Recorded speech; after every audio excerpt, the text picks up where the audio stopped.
Untuk selanjutnya kita membahas tentang grafik dari sebuah fungsi. Ya, grafik dari sebuah fungsi. Kita akan belajar dari yang pertama terkait dengan fungsi linear. Yang satu kita belajar fungsi linear. Fungsi linear itu memiliki gambar grafik sebagai garis lurus.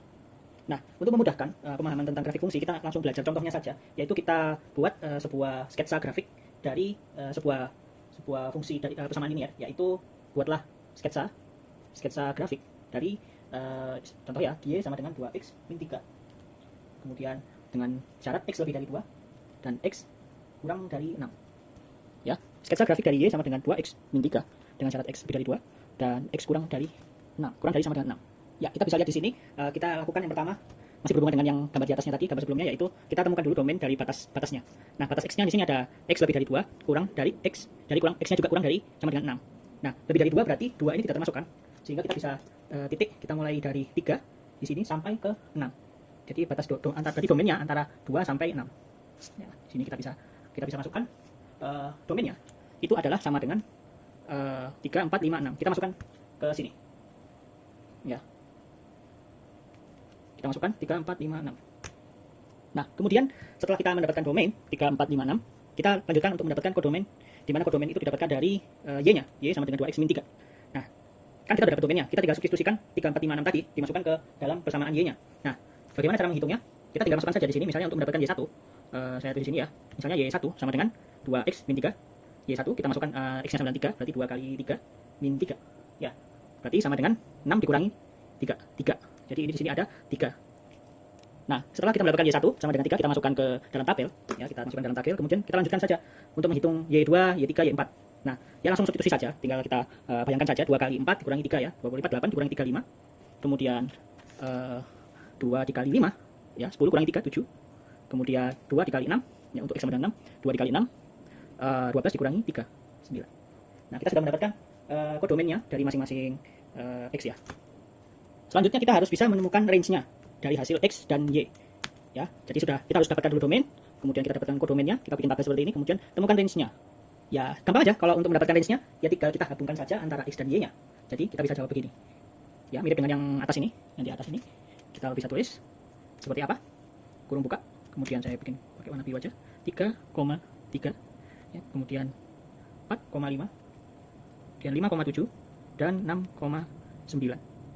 Ya, kita sudah mendapatkan domain, kodomain, dan range dari sketsa grafik persamaan y sama dengan 2x min 3 dengan syarat x lebih dari 2 dan x kurang dari sama dengan 6.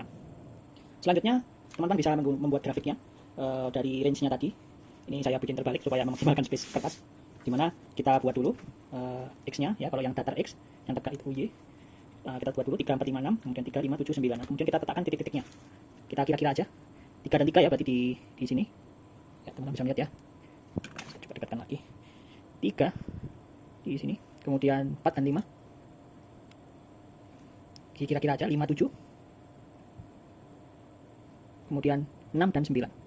Ya, ini kan fungsi linear ya, jadi harus berupa garis lurus. Seperti garis lurus begini ya. Teman-teman bisa membuat garis bantu seperti ini, garis putus-putus, untuk kemudian ditarik garis. Seperti ini. Ya.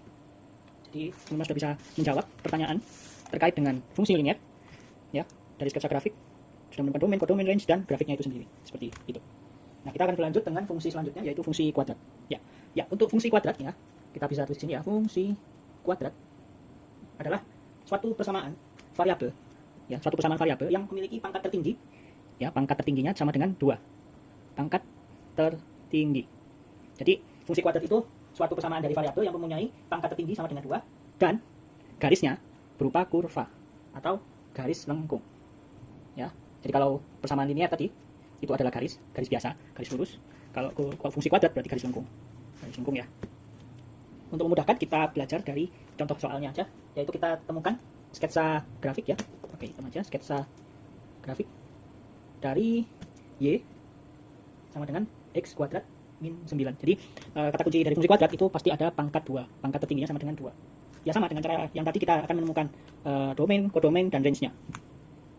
Nah, temukan domainnya, kita tulis ulang. Kita bisa dapatkan ada 2 batas di sini, ada x min 3 dan x plus 3.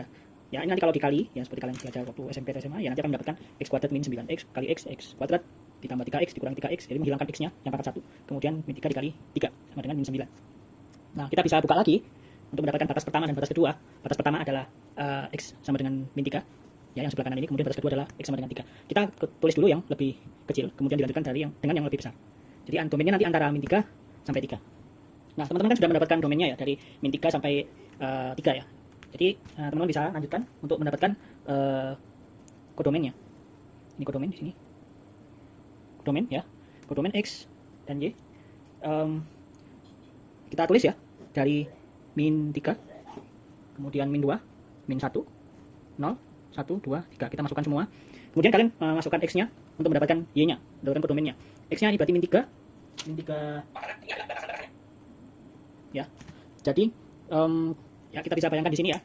Min 3 kuadrat. Min 3 kuadrat berarti minus 9 nantinya. Ya, minus 9 kemudian dikuadratkan. Jadi min 3 kali min 3 sama dengan 9 ya. 9 kurangi 9 sama dengan 0. Nah, kemudian kita lanjutkan lagi. Min 2. Min 2 kemudian dikuadratkan jadi 4. Ya. 4 dikurangi 9 sama dengan min 5. Ya, kita lanjutkan lagi untuk mendapatkan yang di bawah-bawahnya ya, supaya cepat. Maka akan didapatkan hasil seperti berikut ini ya. Min 8, kemudian min 9, min 8, min 5, kemudian ketika 3 akan kembali ke angka 0. Jadi kita bisa bayangkan ini kurvanya akan melengkung ya. Kita tuliskan range-nya. Nah, berikut adalah range-nya ya. Masukkan semua min 3,0, min 2, min 5 sampai 3,0. Selanjutnya kita akan menggambarkan grafiknya. Kita gambarkan gambar 4 ya. Kita dapatkan grafiknya dari fungsi kuadrat. Kalian bisa gambarkan grafiknya dulu ya. Kira-kira dari Y-nya yang paling rendah itu di mana? Kemudian X-nya paling rendah di mana ya? Min 3 sampai 3 ya, berarti paling dari sini sampai sini. Untuk Y-nya antara yang paling besar min 9. Jadi kalian bikin dulu garis bantunya menyesuaikan dengan kodomennya. Kemudian kalian bisa menitik-nitik ya setiap range-nya 3,0 di titik-titik dulu. Kemudian nanti kalian kalau kalian punya waktu lebih panjang kalian bisa membuat garis bantu seperti yang di sini. Ya, ini langsung kalian tarik garis kurva, garis melengkung. Ya, kurang lebih seperti ini ya garis lengkungnya. Kan akan lebih presisi lagi kalau kita kerjakan di MATLAB atau R atau software-software yang berhubungan dengan matematika. Jadi kurang lebih akan menghasilkan garis lengkung seperti ini. Untuk bentuk lengkungannya, ini adalah bentuk lengkungan bawah. Jadi kalau bentuk lengkungan bawah itu garisnya akan melewati sumbu Y yang negatif. Kalau lengkungan atas berarti yang melewati sumbu Y yang positif. Kemudian untuk titik puncaknya, ini ada di sini sebagai titik puncak ya. Titik puncaknya itu adalah yang paling maksimum, entah maksimum yang nilai positif atau negatif. Di sini ada titik puncak, di mana titik puncaknya adalah berapa? 0,9. Min 9, sorry. Saya tulis lagi 0,9. Jadi puncaknya ada di bawah. Sebagai penutup, teman-teman bisa melakukan latihan untuk mendapatkan sketsa grafik ya. Dari Y sama dengan X kuadrat, min 4X plus 3. Kemudian yang nomor 2, 2X sama dengan min 1 per 2X kuadrat, min 2, min 1 per 2Y. Caranya akan sama seperti dengan yang di sini. Kita dapatkan domainnya dulu, ya. Kemudian temukan kodomennya, dapatkan range-nya, gambar grafiknya. Jadi alurnya seperti itu. Kalian tidak akan bisa mendapatkan gambar grafik jika kalian belum menemukan range. Kalian tidak akan bisa mendapatkan range kalau belum menemukan kodomen.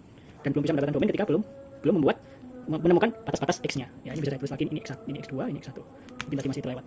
Ya, terima kasih untuk pertemuan pertama terkait kalkulus berakhir di sini.